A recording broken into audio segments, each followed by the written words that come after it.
चलो, इनसे पहले हम बाबा साहेब भीमराव अंबेडकर के निधन तक पढ़ चुके थे, है ना। अब यहाँ से शुरू कर रहे हैं। देख सकता है ये सब तो बता ही दिए थे। ये कौन है? भीमराव अंबेडकर साहब जी है, और इसका यहाँ पर नाम लिखा हुआ है। और इसमें हम पहला पैराग्राफ पढ़ चुके थे, पहला, है ना, निधन हो गया तक। उसके बाद हम क्या पढ़ेंगे? इनकी कृति। किनकी कृति? बाबा साहेब भीमराव अंबेडकर की कृति यानी रचना। यहाँ इन्होंने क्या क्या किया कि लिखा। हाँ, समझ गया। देखो, बाबा साहब ने अनेक पुस्तकें लिखी। अनेक पुस्तकें यानी कई गो किताब लिखल के, पुस्तक यानी किताब लिखल कई। उनकी प्रमुख रचनाएं एवं भाषण है। उनका प्रमुख रचना और भाषण कौन कौन है? देखो, the castes in India their mechanism. कौन सी है? द कास्ट्स, यह है ना जो लिखा हुआ, देखो तो यह है द कास्ट्स इन इंडिया, और कोलोन दे करके लिखा है their mechanism. The caste in India their mechanism एक गो है, समझ गया। यहाँ से यहाँ तक कई गो है?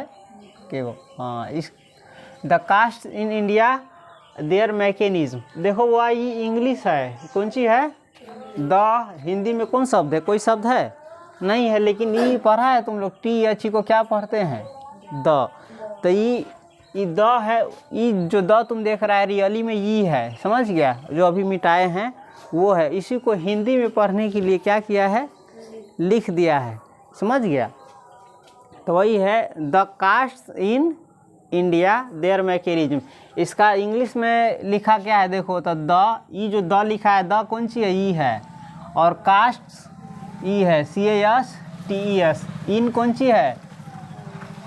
AIN है। और इंडिया का spelling INDIA। Their mechanism, their का स्पेलिंग होता है THEIR, और मैकेनिज्म को यहाँ लिख दिए। ठीक है, इसका मतलब होता है भारत में जो जाति है और उसका जो क्रिया विधि है, काम है, उसी के आधार पर इसको लिखा गया है the caste in India their mechanism. जैसे लोहार का काम करता है, बनिया बिजनेस व्यापार का काम करता है ना। तो वही है the caste in India their mechanism. English में है कि हिंदी में है? इंग्लिश में है। इसको तुमको सुविधा के लिए 10वां तक ले विद्यार्थी पढ़ा नहीं रहता है इंग्लिश, इसलिए इसको हिंदी में लिख दिया है, ठीक है ना। जैसे हिंदी में, इंग्लिश में लिखा रहता है आई, देखो तो ये कौन सी है? आई रीड माई बुक, है ना। ये कौन सी में है? इंग्लिश में है। कौन सी में है? अगर बिहार बोर्ड के बच्चे को, चाहे बिहार बोर्ड के बच्चा बहुत तेज रही ना, समझिए कि अपमान समझ ली बिहार बोर्ड के बच्चा के नाम विषय, मतलब जिसको नहीं पढ़ने आएगा उसके लिए इसको हिंदी में लिख देंगे तो आराम से पढ़ लेगा। जो हिंदी का विद्यार्थी होगा इसको लिखेंगे कौन सी? आई। इसको लिखेंगे रीड, MY के माई, और बुक के, अब पढ़ लेगा आराम से। मतलब समझे चाहे ना समझे, लेकिन इसको पढ़ लेगा आराम से, समझ गया कि ना। वैसे इसका होता है आई रीड माई बुक, के अर्थ होता है मैं अपनी किताब पढ़ता हूँ, ठीक है। खैर हम अर्थ पर अभी नहीं जाएंगे। हमको परीक्षा में मेन रूप से ये याद रखना है, परीक्षा में ऑब्जेक्टिव पूछेगा तुमसे इसी रूप में। जैसे the caste in India their mechanism किनकी कृति है, यानी किनकी रचना है, या इनके लेखक कौन है, या इनके रचयिता कौन है? तो भीमराव अंबेडकर, समझ गए। उसके बाद है जेनेसिस एंड डेवलपमेंट। कौन सी है? Genesis and development. इहो इंग्लिशे के शब्द है। जेनेसिस कथी कहे हिंदी में?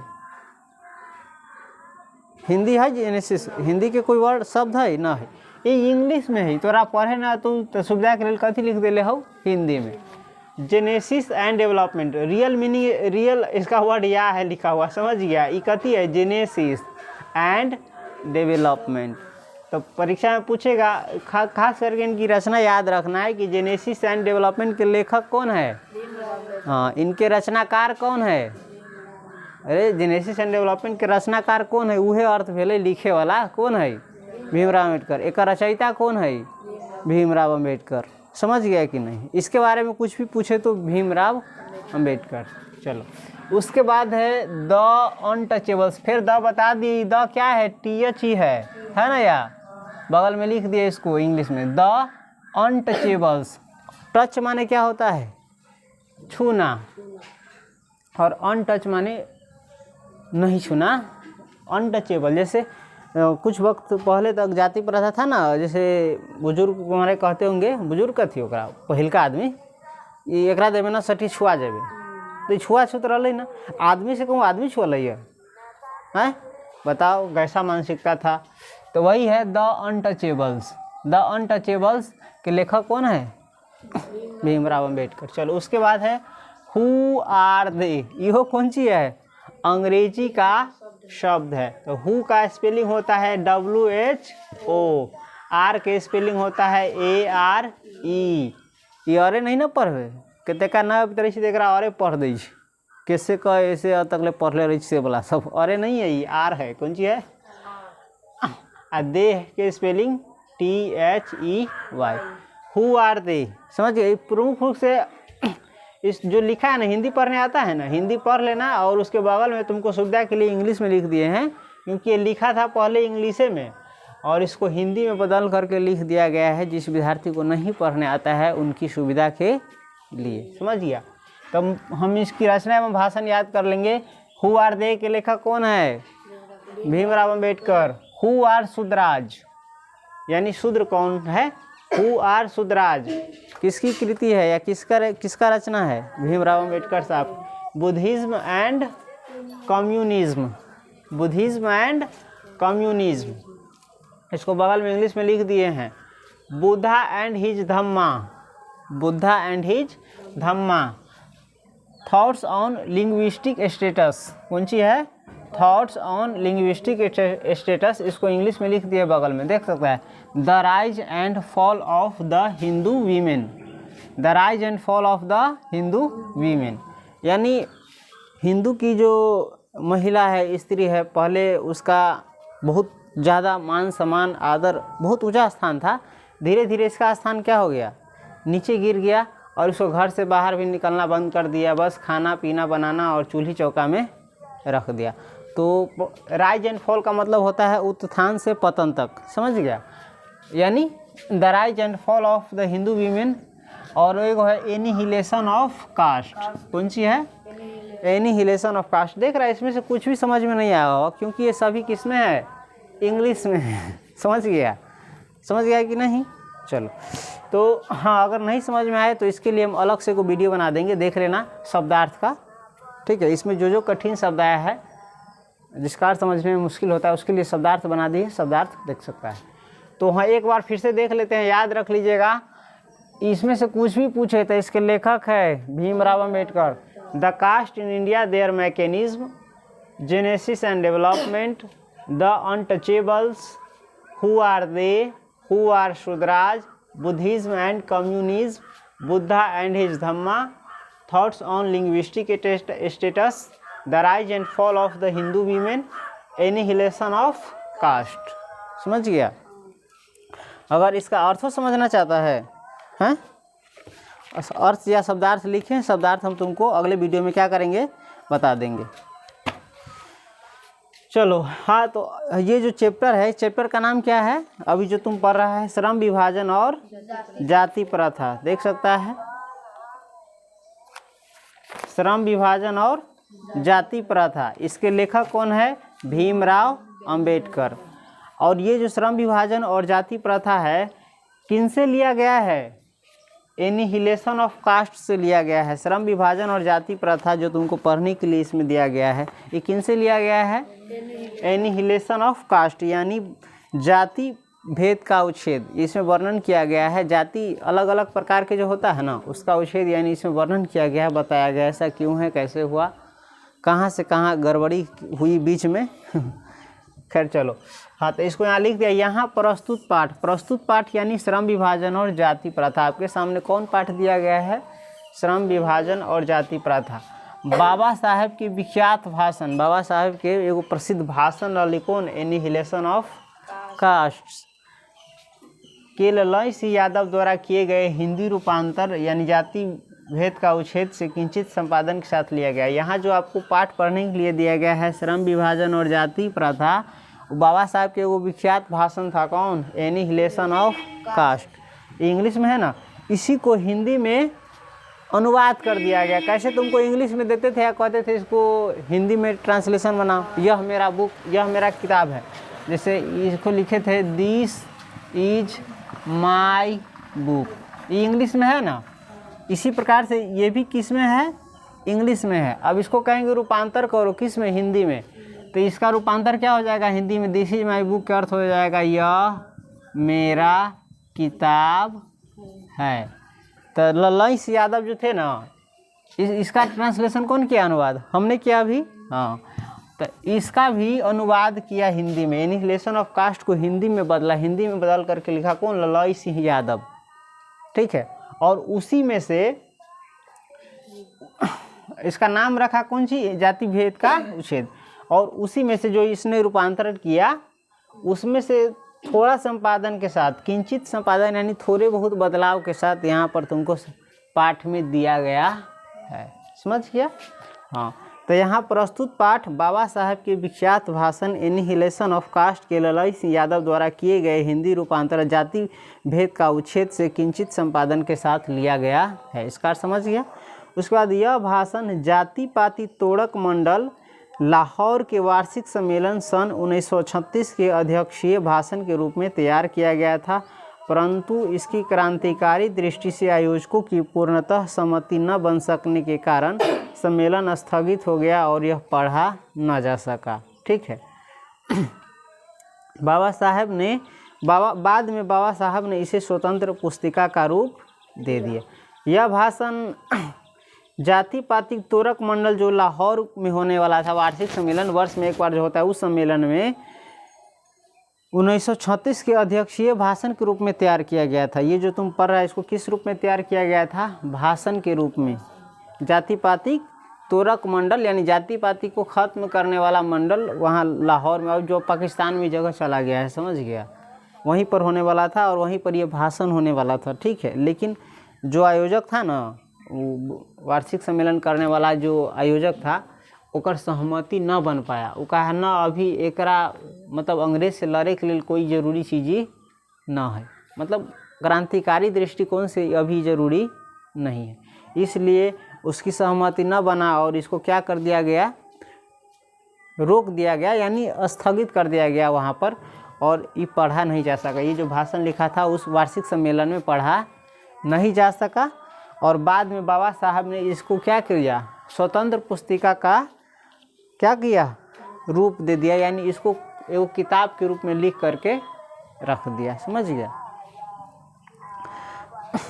प्रस्तुत आलेख में यानी ये जो लेख है, इसमें भारतीय समाज में, किस समाज में, भारत, अभी भी हम लोग उस समाज में रहते हैं कि नहीं, तो उसी समाज की बात कर रहा है। भारतीय समाज में श्रम विभाजन के नाम पर, कौन सी विभाजन के नाम पर, श्रम विभाजन यानी काम का जो बंटवारा होता है, सब अलग अलग आदमी श्रम करे छै, जैसे किसान खेती करे छै और बनिया कथी करे छै, बिजनेस व्यापार करे छै, लोहार लोहा के काम करे छै, समझ ले, सब अलग अलग काम करे छै। तो वही काम के आधार पर यानी श्रम विभाजन के आधार पर